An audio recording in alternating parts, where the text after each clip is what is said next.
Salut à vous, nous allons corriger l'exercice 4 du sujet métropole et Antilles-Guyane qui est tombé aujourd'hui le 12 mai 2022. Si vous ne l'avez pas encore fait, je vous encourage à mettre la vidéo en pause, vous le téléchargez, vous le faites et vous revenez regarder la correction.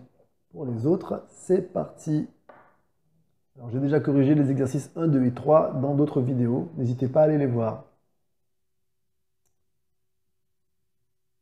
Alors, partie A, étude de deux fonctions. On considère les deux fonctions f et g définies sur l'intervalle semi-ouvert à droite 0 plus l'infini par f de x égale 0,06 facteur de moins x carré plus 13,7x. Et g de x égale moins 0,15x plus 2,2, le tout facteur de e exposant 0,2x, le tout moins 2,2. On admet que les fonctions f et g sont dérivables. Alors ça, c'est une information importante. On va stabiloter. F et g sont dérivables. Et on note f' et g', leurs fonctions dérivées respectives. Chose, le domaine de définition, l'intervalle 0 plus l'infini. Premièrement, on donne le tableau de variation complet de la fonction f sur l'intervalle 0 plus l'infini. Justifier la limite de f en plus l'infini. C'est parti, on va calculer la limite de f, tout simplement. La limite, quand x tend vers plus l'infini, alors on y va, de x carré, on sait que c'est plus l'infini. Ensuite, la limite, quand x tend vers plus l'infini, de moins x carré, c'est moins l'infini. La limite, quand x tend vers plus l'infini, de 13,7x, c'est plus l'infini. Donc, je ne peux pas effectuer la limite de la somme parce que j'aurai une forme indéterminée.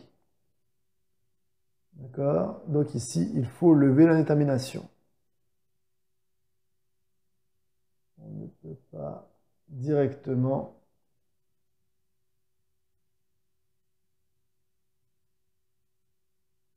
calculer la limite quand x tend vers plus l'infini de moins x carré plus 13,7x, car on obtiendrait une forme indéterminée.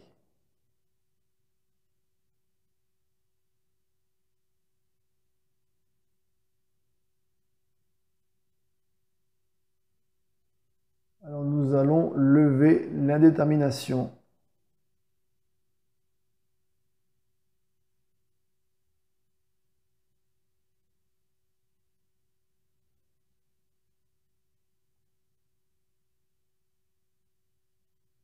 Pour x non nul, moins x carré plus 13,7x est égal à moins x carré, facteur de 1, plus 13,7x sur moins x carré. Ce qui me donne moins x carré, facteur de 1 moins 13,7 sur x. On a simplifié ici. Et maintenant, la limite, quand x tend vers plus l'infini, de 13,7 sur x, ça fait 0. La limite, quand x tend vers plus l'infini, de 1 moins 13,7 sur x est égal à 1. La limite, quand x tend vers plus l'infini, donc de moins x carré, facteur de 1 moins 13,7 sur x, ça va faire moins l'infini, puisqu'on a déjà dit la limite de moins x carré, c'est moins l'infini. On a presque fini. 0,06. Alors f de x. Donc la limite, quand x tend vers plus l'infini de 0,06 fois, j'ai mal fait, fois moins x carré facteur de 1 moins 13,7 sur x. Voilà, ça fait 0,6, ça fait moins l'infini, pardon. Moins l'infini. Voilà, par la limite d'un produit. Alors, on va juste préciser ici, par la limite d'un quotient.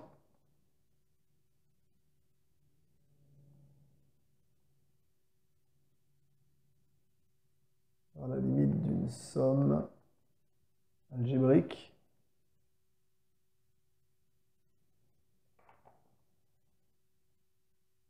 Là, par la limite d'un produit.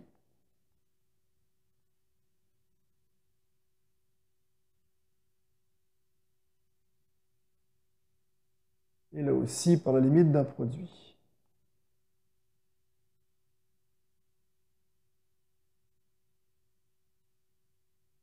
Voilà.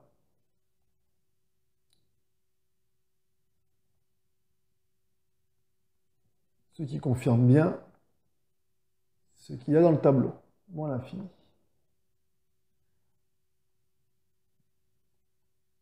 On continue.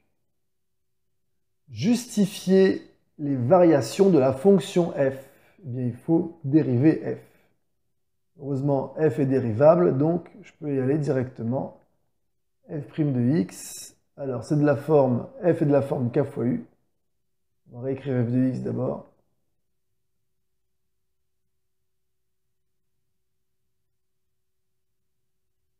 C'est 0,06 facteur de moins x2 plus 13,7x. Donc, c'est de la forme k fois u. Et la dérivée de k fois u, c'est k fois la dérivée de u. Donc, ça me fait 0,06 fois la dérivée de moins x2 plus 13,7x, ce qui me donne 0,06 fois... donc ici, je vais directement moins 2x plus 13,7. Et donc, on va faire le tableau des signes.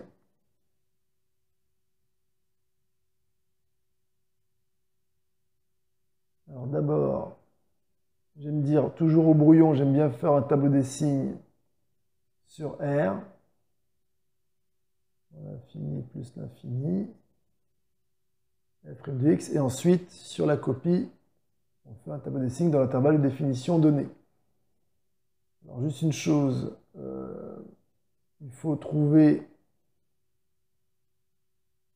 les valeurs pour lesquelles la dérivée s'annule. Un produit de facteur est nul, c'est seulement si un des facteurs est nul. C'est donc moins 2x plus 13,7 qui est égal à 0. Ce qui me donne moins 2x égale moins 13,7. Et donc x égale 13,7 divisé par 2. Alors ça, c'est calculable.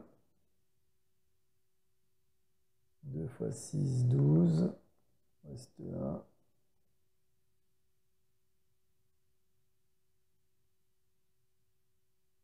2 fois 8, 16.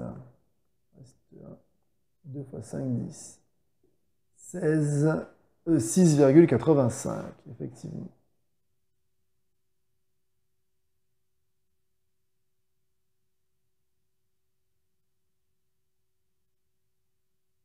Et voilà.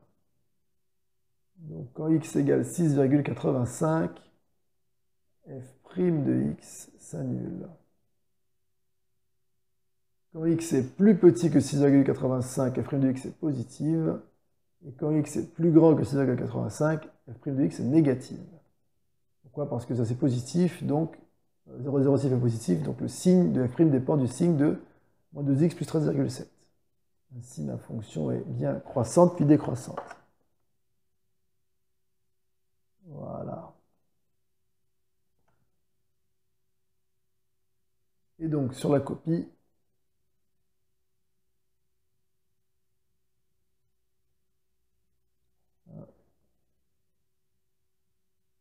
On confirme le tableau. C'est le brouillon. Bon, pas la peine de le refaire puisque c'est déjà là. D'accord? Ah oui, on va juste vérifier f de 0 pour la forme. f de 0, c'est 0,06 facteur de moins 0 au carré plus 13,7 fois 0, ce qui me donne 0,06 fois 0 qui fait 0. Là, on confirme totalement l'image de 0 est 0. Ici, on aura l'image de 6,85 et là, mon infini, on l'avait déjà calculé. On continue. Résoudre l'équation f de x égale 0. On a déjà une solution ici. On en aura une autre. Alors on va regarder ça. 0,06 facteur de moins x2 plus 13,7 x égale 0. Un produit de facteurs est nul, c'est seulement si l'un des facteurs est nul. Donc c'est ici moins x2 plus 13,7x qui est égal à 0. On factorise ici par x. Ça fait moins x plus 13,7 égale 0. On a à nouveau un produit de facteurs qui est nul. Donc on a x égale 0. Ou moins x plus 13,7 égale 0. Ça fait moins x égale moins 13,7 qui me donne x égale 13,7. L'ensemble des solutions, hop, 0, 13,7. Et voilà.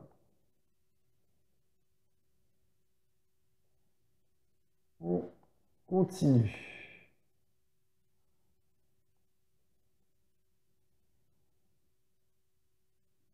Alors,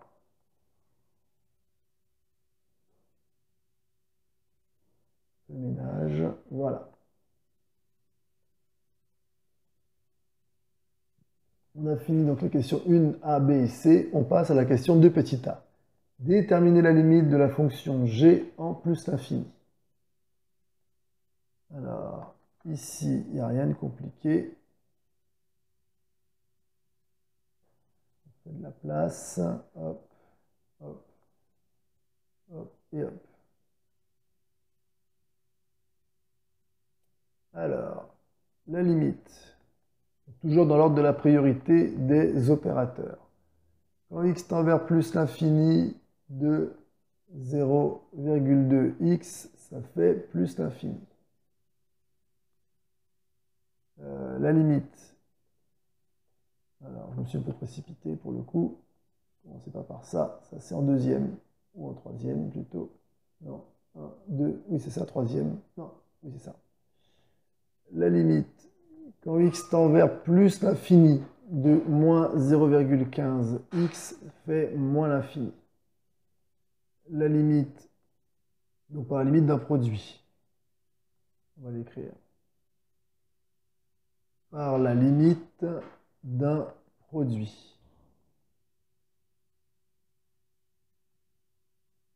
La limite quand x tend vers plus l'infini de moins 0,15x plus 2,2 est toujours égale à moins l'infini par la limite d'une somme.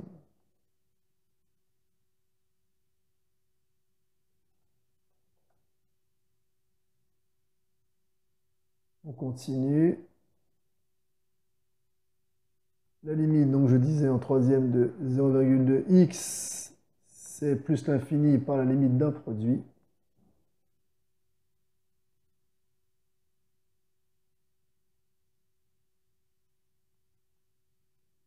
Et puis, la limite, quand x tend vers plus l'infini, de moins 0,15x plus 2,2 fois... Ah non, j'ai oublié une étape. J'ai oublié une étape. Je me suis précipité, je l'avais en tête. Je l'écris d'abord. La limite, quand x tend vers plus l'infini, de e exposant 0,2x fait plus l'infini également. Ici, c'est une limite exponentielle. Hein. Et la limite donc du produit hop, de moins 0,15x plus 2,2 donc par e exposant 0,2x va faire donc ici moins l'infini fois plus l'infini qui fait moins l'infini. Et enfin, donc par la limite d'un produit ici pour le coup,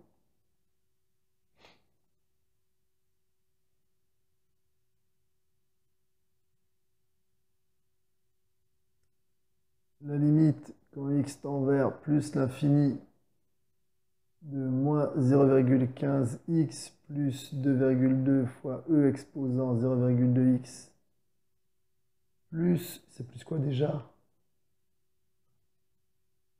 Moins 2,2 plutôt. Moins 2,2 est égal à moins l'infini à la limite d'une somme algébrique évidemment.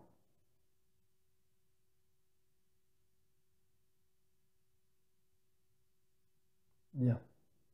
Voilà, donc la limite de g de x c'est moins l'infini aussi.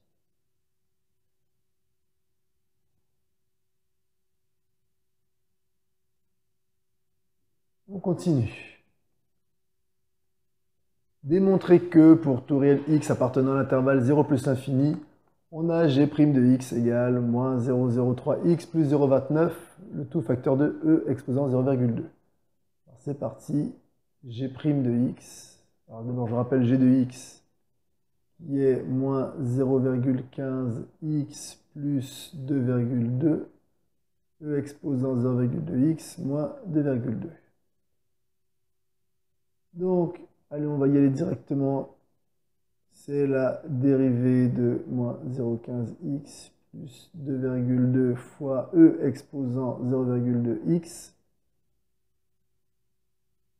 plus donc moins 0,15x plus 2,2 fois la dérivée de e de 0,2x moins la dérivée de 2,2 au passage.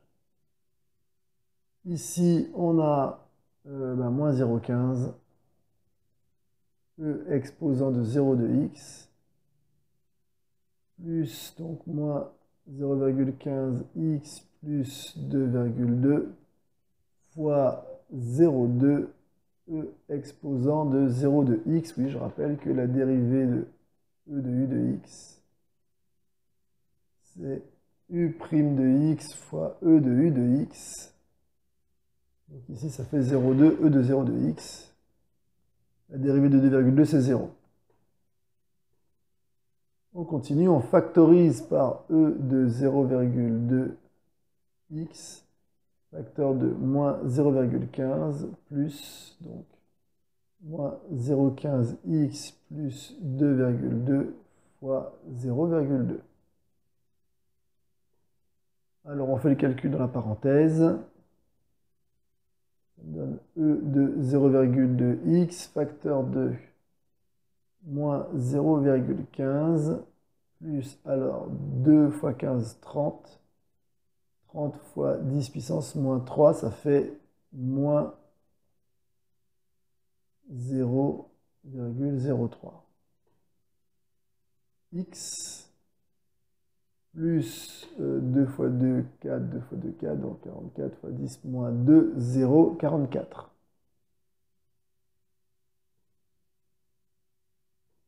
Ce qui me donne E exposant 0,2x, facteur de moins 0,15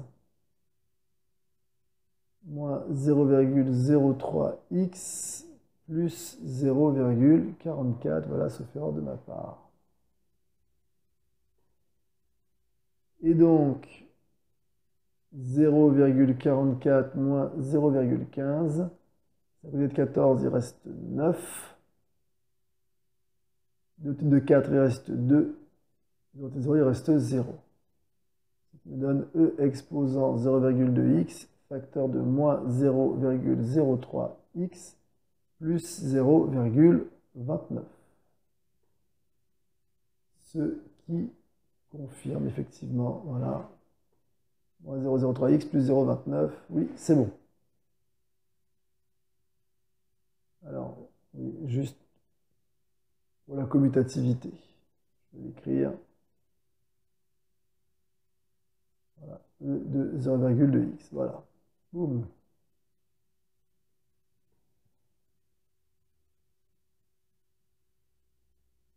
Voilà, rien de compliqué. Là, ici, c'est de l'application de formule. On y va. Question suivante. Étudier les variations de la fonction g et dresser son tableau de variations sur l'intervalle 0 plus l'infini. Alors, on y va. Alors, g' de x. Il faut trouver les valeurs pour lesquelles g' de x égale 0. Donc, on a moins 0,03x plus 0,29 fois e de 0,2x qui est égal à 0. Un produit de facteur est nul, c'est seulement si l'un des facteurs est nul. Donc ici, e de 0,2x ne s'annule jamais.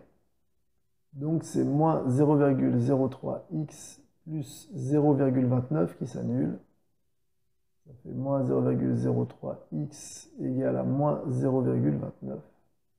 X égale à moins 0,29 sur moins 0,03, c'est-à-dire 29 fois 10 moins 2 sur 3 fois 10 moins 2. On simplifie, ça fait 29 tiers. En valeur exacte, on va le rapprocher. Allez, on va chercher à la main, s'il n'y a pas de difficulté. 3 fois 9, 27. 3 fois 6, 18. 3 fois 6, 18. 3 fois 6, 18. Bon, voilà, ça va continuer. Donc, on veut à 10 moins 2 près. Donc, comme ici 6 est... Hop. Donc, c'est environ... Alors, 9,67. Voilà. 29 tiers, environ 9,67. On continue. Montrer que l'équation g de x égale 0 admet une unique solution non nulle. Ah oui, ça c'est ce qu'on va faire après avoir trouvé le tableau de variation. Alors 2 secondes. Je finis avec le tableau de variation. Donc, hop, moins l'infini plus l'infini. Donc, 29 tiers. Alors ça, c'est toujours au brouillon, au passage, je rappelle que moi, je fais toujours ça. Je fais d'abord sur R, et ensuite, je fais un deuxième tableau. Donc, G' de X. Hop.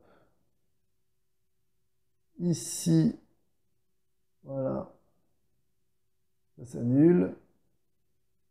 Donc, quand X est plus petit que 29 tiers, G' est positive. Quand X est plus grand que 29 tiers, G' est négative.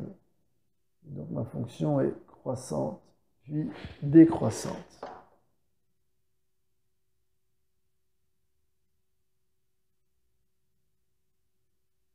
Et voilà. La limite en plus l'infini, on avait déjà trouvé moins l'infini.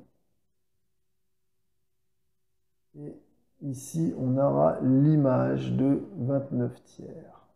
Voilà. Maintenant, sur la copie, hop, ça c'est le brouillon. Et sur la copie. Alors pourquoi je fais toujours ça? C'est parce que parfois il y a des informations sur l'intervalle donné qui n'apparaissent pas évidemment. Et ça permet, en fait, de le faire sur tout l'intervalle permet d'avoir une vision plus globale de la fonction. Voilà. C'est juste pour ça que je fais toujours au brouillon sur un intervalle plus grand.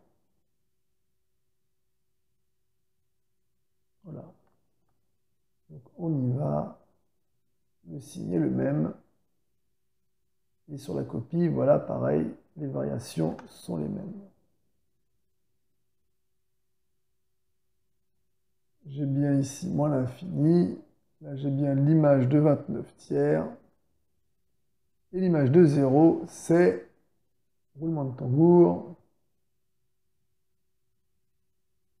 l'image de 0 dans la fonction f. Alors, ma fonction g, pardon, 2,2 e de 0, donc ça fait 2,2. Ça fait 0, tiens, pour le coup, tiens. Voilà, ça fait 0. On va l'écrire quand même. Alors, attention au piège, il y a plein d'élèves qui tombent dans le piège de me chercher l'image de 0, donc par la dérivée. Attention à la dérivée.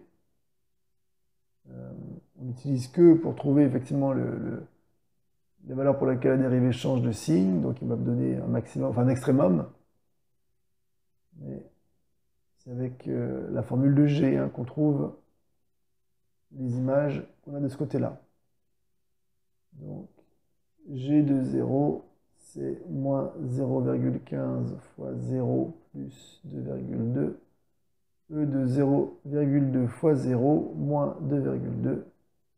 Ce qui me donne 2,2 fois 1. D'accord, puisque là j'ai 0 plus 2,2 qui fait 2,2. 0,2 fois 0, ça fait E de 0 qui fait 1.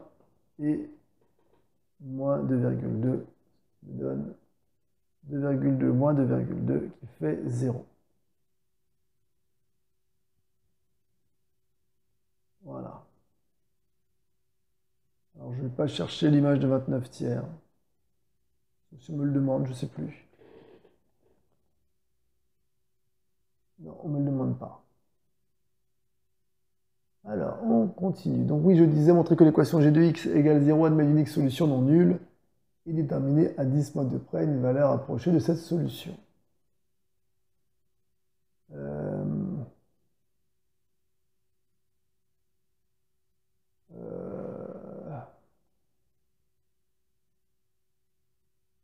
Ah oui, une unique solution non nulle. Oui, d'accord. Autre que 0, voilà, je me disais bien parce qu'il y a 0 qui a pour image 0. Donc oui, à part effectivement 0 qui a pour image 0, sur l'intervalle 0 plus l'infini, il y aura effectivement une deuxième solution. Alors elle ne sera pas sur l'intervalle 0, 29 tiers, puisque ici la fonction est croissante, et donc ça veut dire que mes images des antécédents qui sont là seront plus grandes que 0. Donc, ce qui m'intéresse, c'est plutôt l'intervalle 29 tiers plus l'infini. Pour le coup, ce serait intéressant d'avoir g de 29 tiers.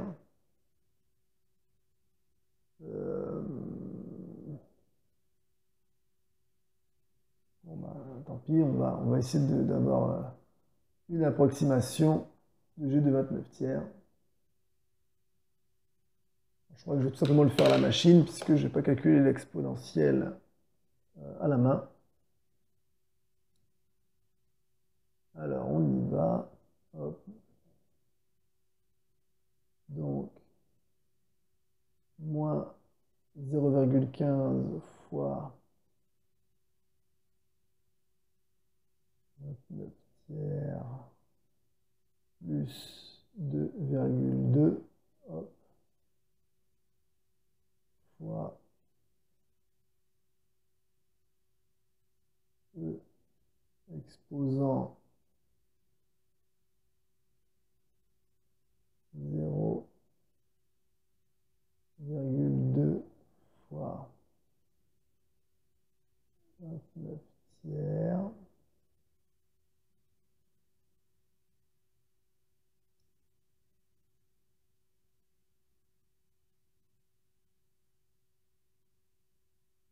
moins 2,2. Ça me donne environ 2,98, sauf erreur en tapant la machine. Donc ça, c'est environ 2,98. Bien. Et donc, on y va ici, pour trouver qu'il y a une seule solution. On va s'intéresser à l'intervalle 29 tiers plus l'infini. Alors, nous savons que G est dérivable sur 0 plus l'infini, d'où G est dérivable, donc continu, sur 29 tiers plus l'infini. Première chose à montrer. Deuxième chose, g de 29 tiers est environ égal, on a dit, à 2,98. Et la limite, quand x tend vers plus l'infini de g de x, c'est moins l'infini, on a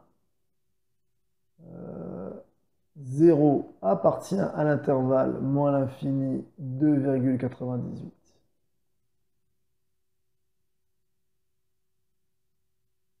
Et donc, avec ces deux informations, d'après le théorème des valeurs intermédiaires, il existe au moins une solution à l'équation g de x égale 0 sur l'intervalle 29 tiers plus l'infini. Je vais rajouter une troisième condition. Enfin, g est strictement décroissante. G est décroissante.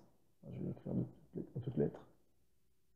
G est décroissante strictement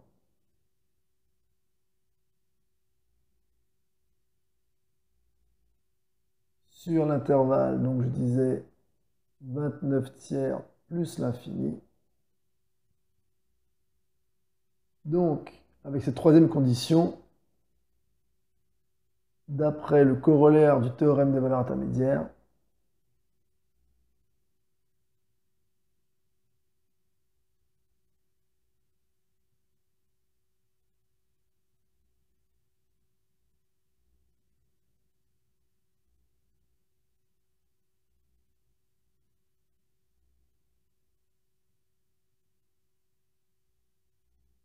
il existe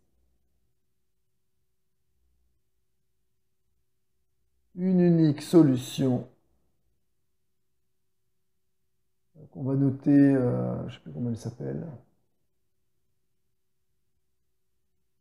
On ne donne pas son nom, c'est tant mieux. Hop, unique solution.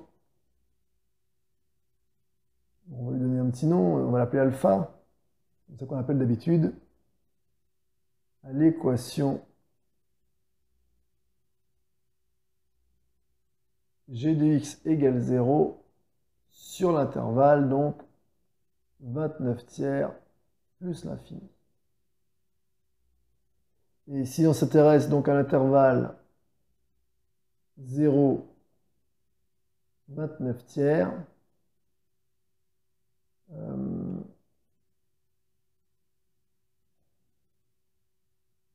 pour tout x supérieur strictement à 0, g de x est strictement supérieur à 0, tout simplement. Donc, sur l'intervalle 0 plus l'infini, il n'y a une seule solution non nulle,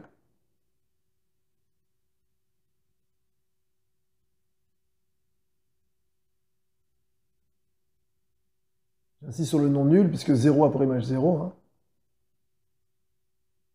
à l'équation g de x égale 0. Alors vous remarquez que j'ai d'abord démontré sur l'intervalle d'étude qui m'intéressait, 29 tiers plus l'infini, et après j'ai élargi à l'intervalle 0 plus l'infini, voilà, ici. Voilà. On continue.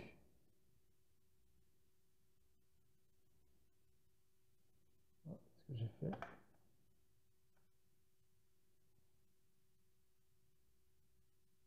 Voilà. Question suivante.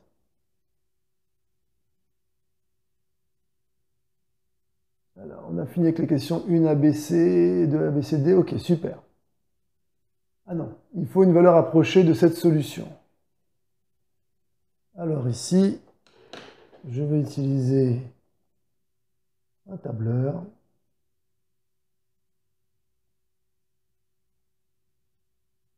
Hop. Et voilà. Alors la formule de G, je la récupère. Moins 0,15x plus 2,2.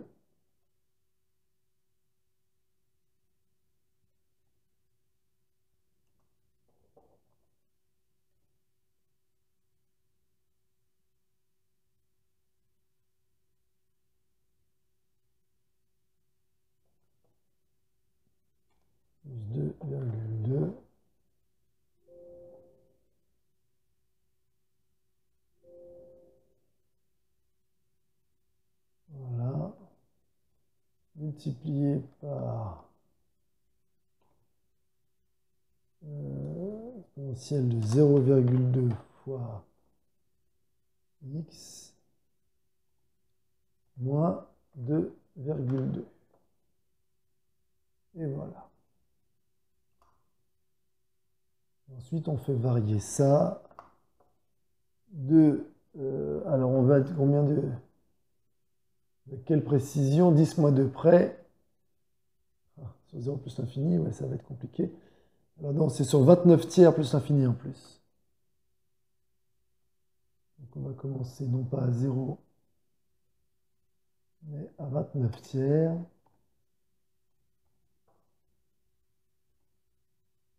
Alors on va arrondir à 9,67.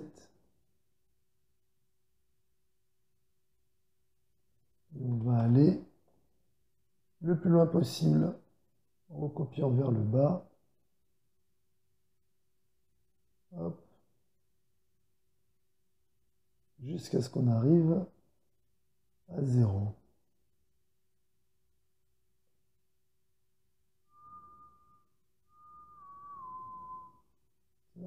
Qu'est-ce qui se passe? Ah non, ça ne fonctionne pas.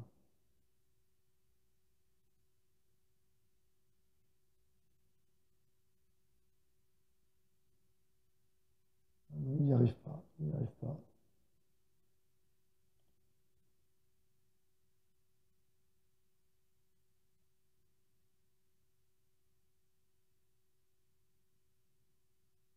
Amusant.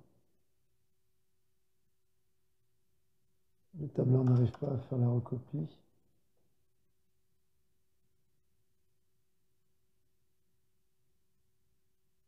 Alors, 2 secondes. On va faire autrement.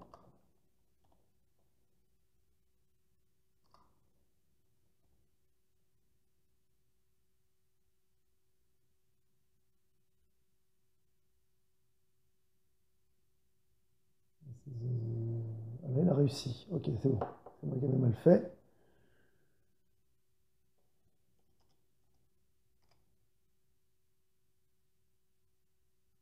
Ok. Voilà. Là, c'est mieux. Ah, donc oui, voilà, c'est décroissant. Effectivement, voilà.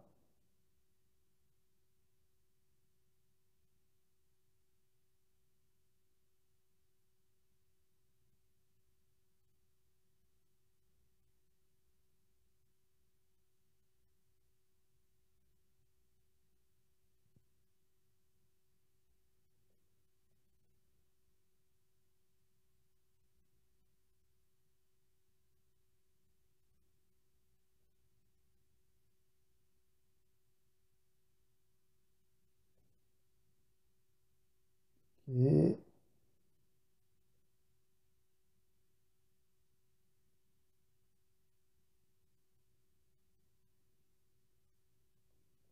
voilà.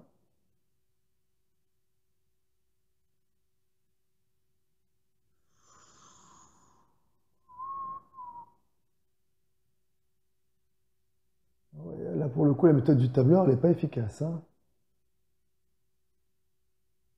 Ça décroît très lentement.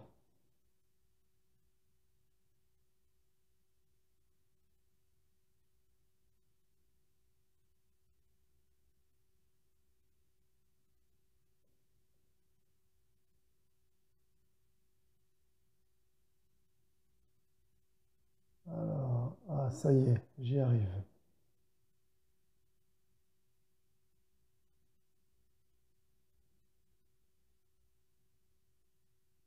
Voilà, 0. Voilà, j'y suis. Ouh là là, c'était long. Qu'est-ce que c'était long. Alors, 13,72 et 13,73. Voilà.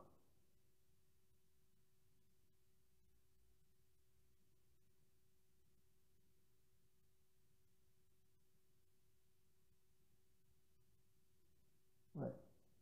On va dire 13,72.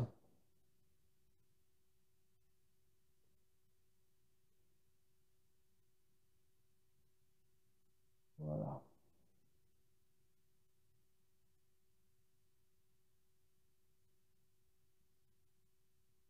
10 mois de près, oui.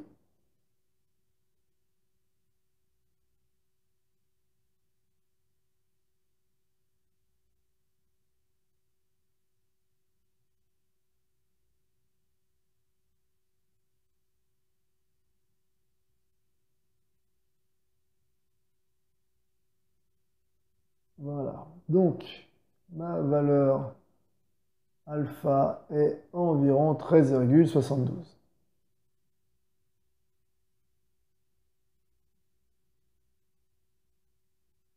Voilà.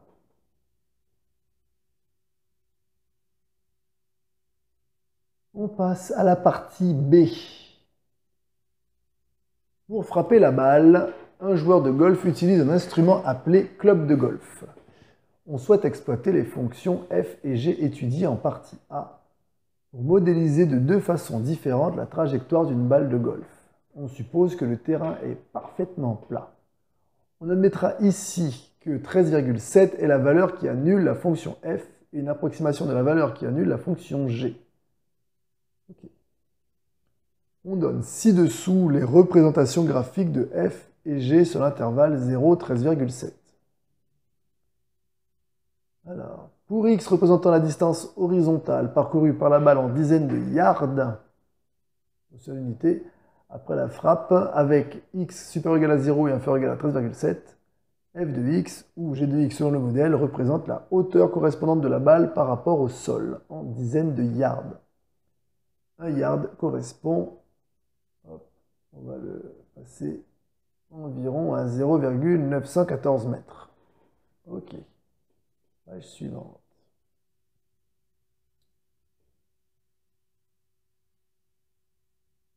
On appelle angle de décollage de la balle l'angle entre l'axe des abscisses et la tangente à la courbe, grand C de F ou grand C de G selon le modèle, en son point d'abscisse 0. Ok, une mesure de l'angle de décollage de la balle est un nombre réel d tel que la tangente de d est égale au coefficient directeur de cette tangente. De même, on appelle angle d'atterrissage de la balle l'angle entre l'axe des abscisses et la tangente à la courbe, grand C de F ou grand C de G selon le modèle. D'accord. En son point d'abscisse 13,7, évidemment. Une mesure de l'angle d'atterrissage de la balle est un nombre réel A tel que la tangente de A est égale à l'opposé du coefficient directeur de cette tangente. Ok. Tous les angles sont mesurés en degrés. C'est gentil. Donc, le schéma illustre les angles de décollage et d'atterrissage associés à la courbe grand C de F. Décollage, atterrissage. Et là, le schéma illustre les angles de décollage et d'atterrissage associés à la courbe C de G. Voilà, décollage, atterrissage. Ok. Première modélisation. On rappelle qu'ici, l'unité étant la dizaine de yards. On va le remettre ici. Hop. Donc, x représente la distance horizontale parcourue par la balle après la frappe. Et f de x, la hauteur correspondante de la balle selon ce modèle. Pardon. La hauteur correspondante de la balle. Selon ce modèle, petit a, quelle est la hauteur maximale en yards atteinte par la balle au cours de sa trajectoire? Ok.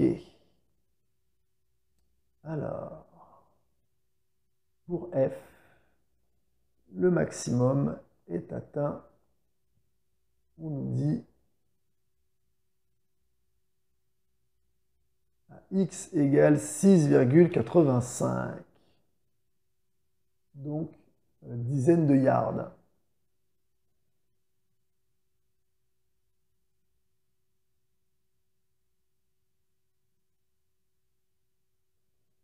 Pour f, x égale 6,85.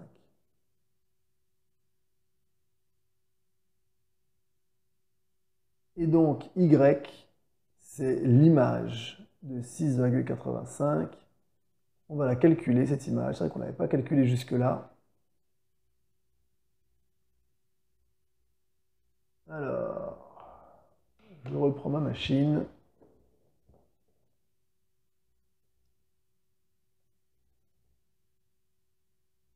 On me donne, boum, 0,06 multiplié par moins 6,85 au carré plus 13,7 fois 6,85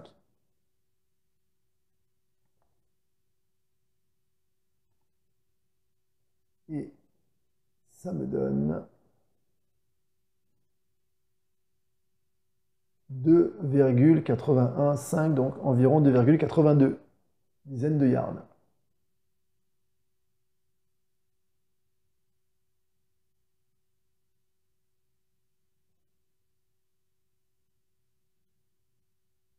On va l'écrire.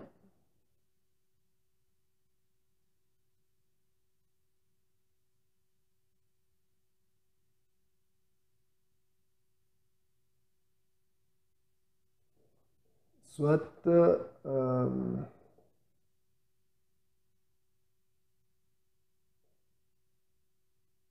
28,2 yards.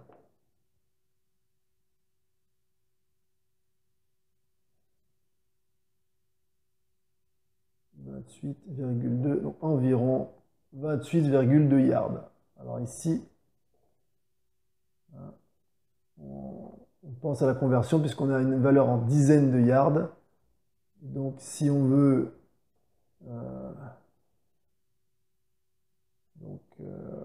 en yards, il faut multiplier par 10. Donc 28,2 yards.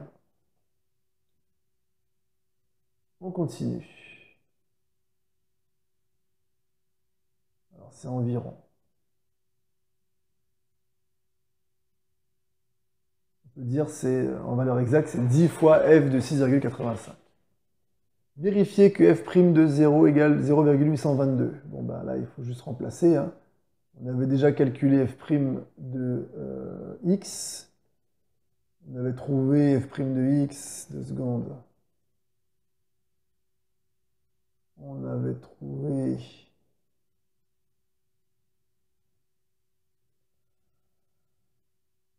alors f' de x.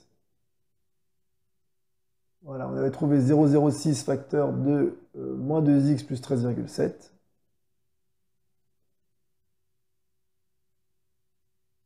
On va le réécrire. On avait trouvé que f' de x, c'était 0,06 facteur de moins 2x plus 13,7. Donc f' de 0, ça fait 0,06 fois moins 2 fois 0 plus 13,7, c'est-à-dire 0,06 fois 13,7. On va faire le calcul. 6 fois 7, 42, j'écris 2, je retiens 4. 6 fois 3, 18 et 4, 22, j'écris 2, je retiens 2. 6 fois 1, 6 et 2, 8. 1, 2, 3, 3 chiffres après la virgule. Ça fait bien 0,822. Ça fonctionne.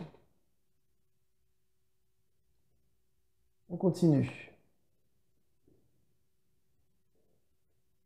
Donner une mesure en degrés de l'angle de décollage de la balle arrondie au dixième. On pourrait éventuellement utiliser le tableau ci-dessous. Donc, on se rappelle que la tangente de D doit être égale au coefficient directeur de la tangente. Or, c'est la tangente en 0. On est d'accord? Je ne dis pas de bêtises. Et la coordonnade en son point d'abscisse 0. Voilà. Donc, la tangente en 0, son coefficient directeur, c'est f' de 0, c'est-à-dire 0,822. Donc, on a tangente de D qui est égale à 0,822. Donc, D, c'est arc-tangente ou tangente moins 1. Ça dépend de si vous êtes plutôt francophone ou anglophone. C'est pareil. Pareil, ça c'est la machine qui va me le donner. Je ne sais pas encore faire ça à la main.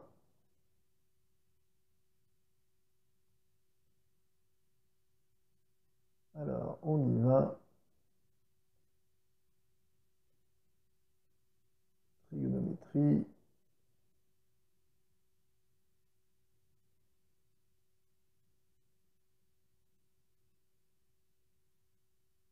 Ok, alors 0,822, voilà. Ça fait 39,42 arrondi au centième.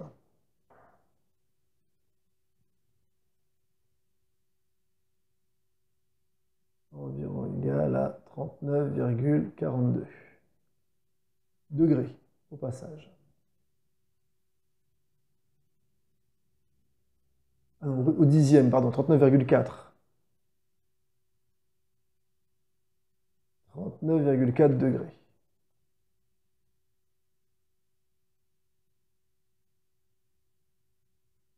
Alors, l'angle de décollage est de 39,4 degrés. On continue. Ah oui, attendez 2 secondes, j'avais même pas fait attention au tableau. Pour 0,822, il était là en plus, 39,42. Et il était là. Je me suis embêté pour rien. Oui, je confirme, de toute façon, je l'ai fait à la machine. Ça fonctionne pareil. Ensuite, petite idée, quelle propriété graphique de la courbe grand de f permet de justifier que les angles de décollage et d'atterrissage de la balle sont égaux? Eh bien, ici, c'est tout simplement une courbe d'une, on appelle une parabole, d'accord? L'expression de f est un trinôme du second degré, d'accord? F de x plutôt est un trinôme du second degré.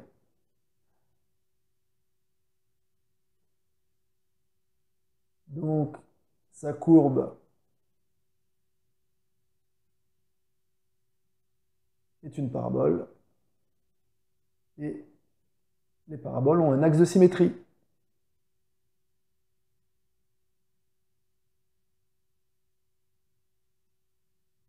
Et donc, d'où avec la symétrie, on a égalité des angles.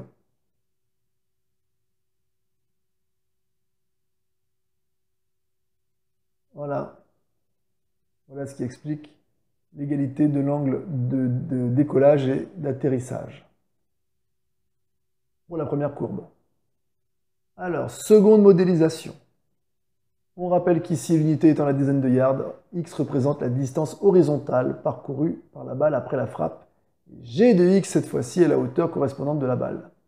Selon ce modèle, quelle est la hauteur maximale en yards atteinte par la balle au cours de sa trajectoire? Alors ici, on avait calculé tout à l'heure. Donc le maximum, on l'avait obtenu pour G de 29 tiers. On avait trouvé environ 2,98.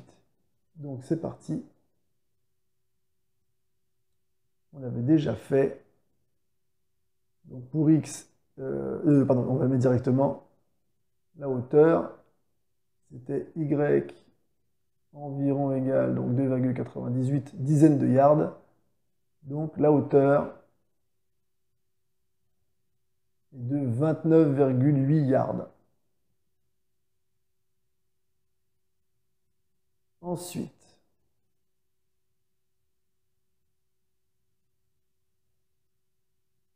on précise que G' de 0 égale 0,29 et G' de 13,7 égale moins 1,87. Donnez une mesure en degrés de l'angle de décollage de la balle arrondi au dixième. Donc ici, on veut que tangente D soit égale à 0,29. Donc D, ici, c'est l'arc tangente de 0,29. Et d'après le tableau, c'est 16,17. Donc au dixième, c'est ça? 16,2 alors.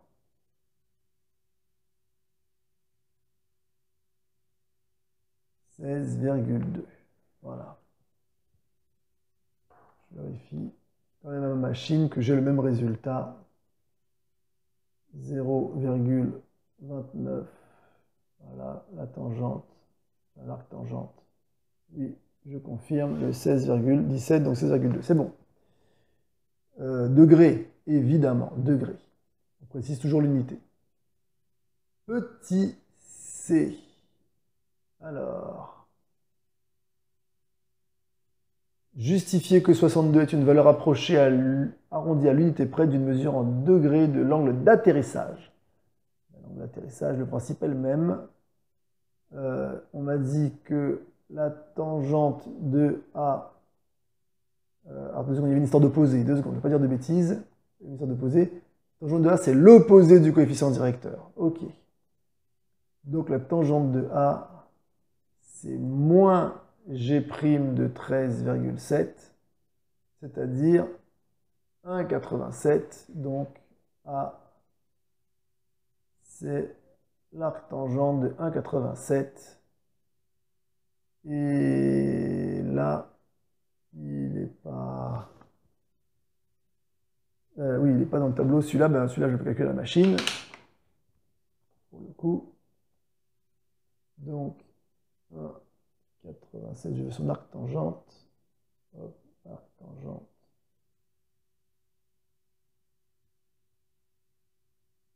Et ça me donne 61,86. Donc, environ égal à 61,86. Donc, c'est-à-dire à l'unité près, 62 degrés. Je confirme. Ok. Page suivante. Allez, il ne reste pas beaucoup de questions.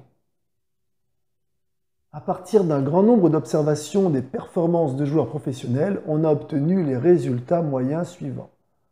Angle de décollage en degrés 24, hauteur maximale en yard 32, angle d'atterrissage en degrés 52, distance horizontale en yard au point de chute 137. Quel modèle parmi les deux étudiés précédemment semble le plus adapté pour décrire la frappe de la balle par un joueur professionnel? Alors c'est celui en gros dont je présume les valeurs trouvées sont les plus proches. Alors si je prends le modèle avec F, on avait la hauteur maximale de 28,2, là c'est 32, c'est un petit peu éloigné. L'angle de décollage 39,4, la 24, c'est éloigné encore plus. L'angle d'atterrissage qui était le même, alors que là, l'angle d'atterrissage n'est pas du tout le même. Bon, déjà, bah, ça me semble éliminer F, mais on va voir quand même, on va regarder pour G. Donc, l'angle de décollage, c'est 16,2, là, 24. Bon, c'est pas trop loin. La hauteur maximale est de 29,8. C'est plus proche de 32 déjà. L'angle d'atterrissage est 62. Ah ben, c'est déjà mieux que... Oui. Ben, et la distance au point de chute, il me semble que c'est la même. Alors, dans les deux cas, par contre, ben, ce qui va m'intéresser, ben, si vous voulez, c'est l'écart. C'est l'écart entre les valeurs. Alors, on va regarder. Donc, pour le premier, j'ai 39,4 moins 24, 4,9, il reste 5. J'ai 15,4 degrés d'écart. F. La hauteur maximale en yard, donc j'avais dit 28,2. 32 moins 28,2. Ça fait 4,2. L'angle d'atterrissage, c'est encore plus grand. Non, c'est carrément G. Alors, l'angle d'atterrissage, je disais, je vais faire 52 moins 39,4. 9 côté de 12, il reste 3. 13,4 degrés d'écart. Et pour G, donc on va faire la même chose, on va comparer. Donc, on a un angle de départ 16,2. 24 moins 16,2. 10, il reste 8. 7, 14, il reste 7. Là, il n'y a que 7,8 degrés d'écart. La hauteur maximale, donc 29,8. 10, il reste 2. 10 et 12, il reste 2. Il n'est que de 2,2 yards. Et bon, ça dépasse de 10 degrés pour l'angle d'atterrissage, mais c'est toujours proche. en valeur absolue évidemment. Donc ici, clairement, quand on compare les deux, les résultats obtenus par G sont les plus proches. Les résultats obtenus par le second modèle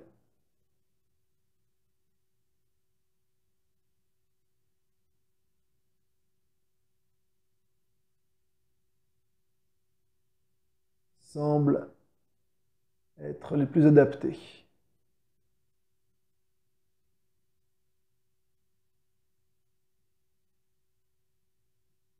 Et voilà. On va terminer donc avec cet exercice. J'espère que vous aviez réussi. Il était long, le dernier, enfin cet exercice-là. Si donc ça vous a plu, pensez à vous abonner. Si vous pensez que ça peut aider quelqu'un d'autre, partagez cette vidéo. Et je vous dis peut-être à bientôt. Bye bye.